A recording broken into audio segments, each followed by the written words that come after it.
Okay, so hey guys and welcome back to another Axel 72 video, and in today's video I'm going to be giving my prediction for the Nina Mike versus Daniela Bermudez rematch. And so if you wander around here and you have not yet subscribed, please do so, like the video if you do indeed like the video, and let's get straight into this. So like I say, this is the rematch of a fight in which is for the IBF World Featherweight title. Obviously, the first fight, if fans haven't seen it, was an entertaining contest. You know, Mike got cut early from a head clash, which was quite a brutal head clash within the first, I think it was in the second round.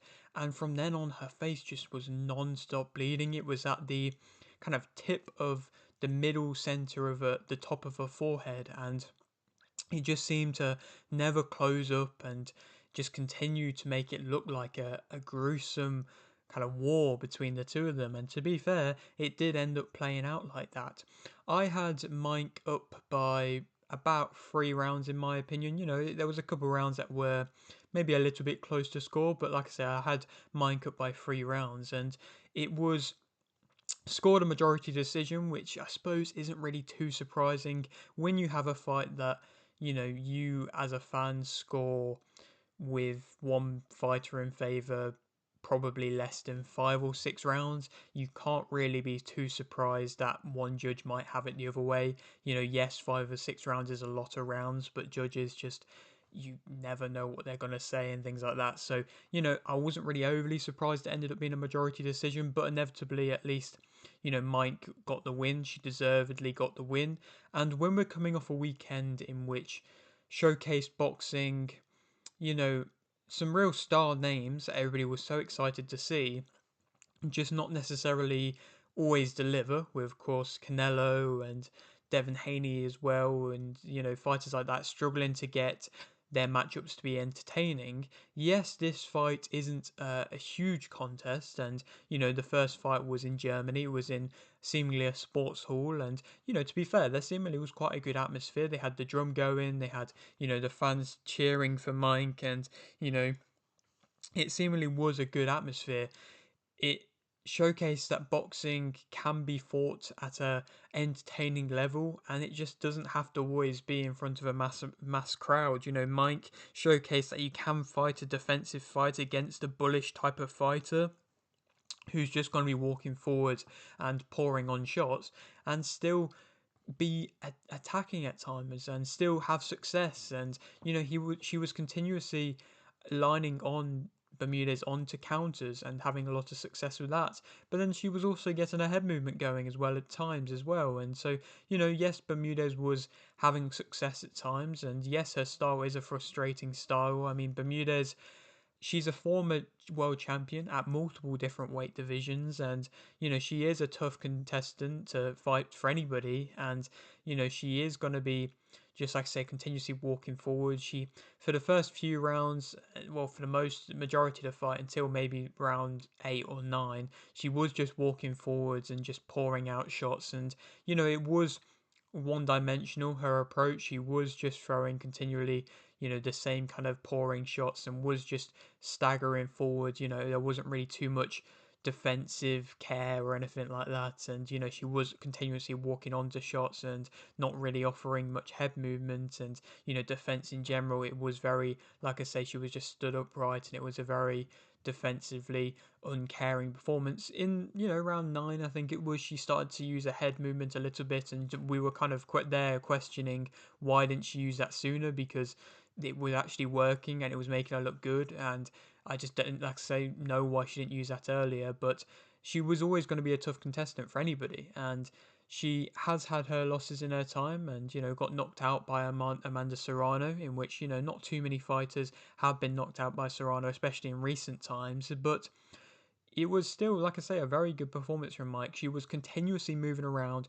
the entire fight for the most part. Yes, there was clinches at times. Yes, that made it a little bit messy, and the ref kept decent control of the fight. But like I say, she was able to move around for a continuously good 12-round distance. She wasn't just circling in the same direction. She was switching up her movements. I think it was a very good performance.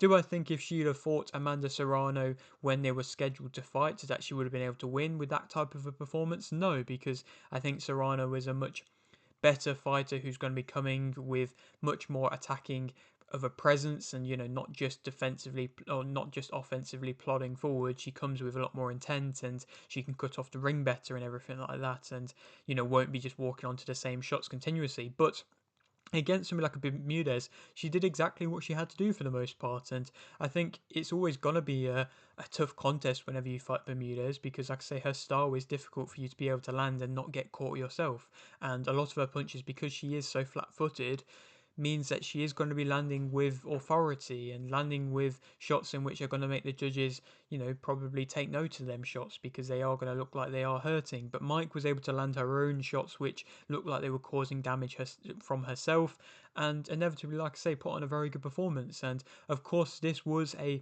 12 3-minute round fight in which, like I said, there's not really been many of them in boxing, and so you got to give Mike again credit for wanting to have that fight like that. And I mean, Bermudez for taking a 12 3-minute round fight. I believe that was the first one of both of their careers. I think Mike was, obviously, she was training for the Serrano fight, which of course fell through at the last minute, and then she was, there ready waiting for a 12 3-minute round contest. So I don't think she wanted to take that step back, that step down, and go back to the 10-minute twos. So I respect her for now wanting to encourage it, and the IBF of course allow it. So why not do it when it can be happen? It can be made and it can happen. Why not do it? And I don't think she got enough credit for doing that, and I think it's great to see that I believe she was the first women's world championship fight in recent times, at least outside of most valuable promotions, to have done a 12 3-minute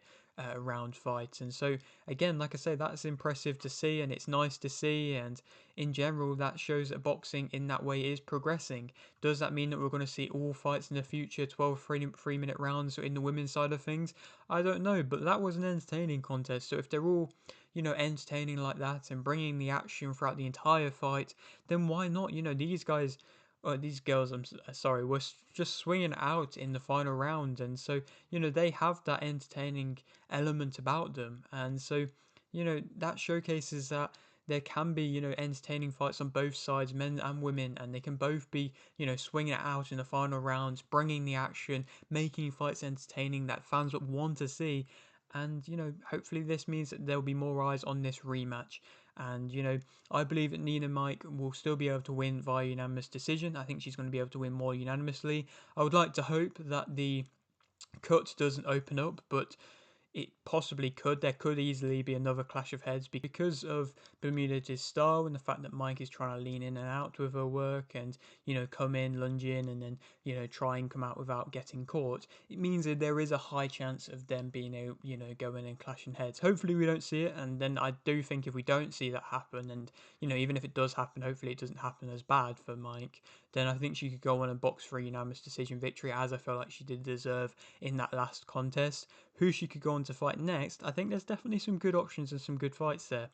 I think the featherweight division is very open at the moment. I mean, we've just seen Tiara Brown become the new WBC champion by, of course, beating Sky Nicholson in a very close contest where she made Nicholson fight her fight, and that was the first time in which we've seen real weakness from Nicholson. So, if we don't see the rematch of that, maybe we could see Brown, maybe we could see Nicholson fight Mike.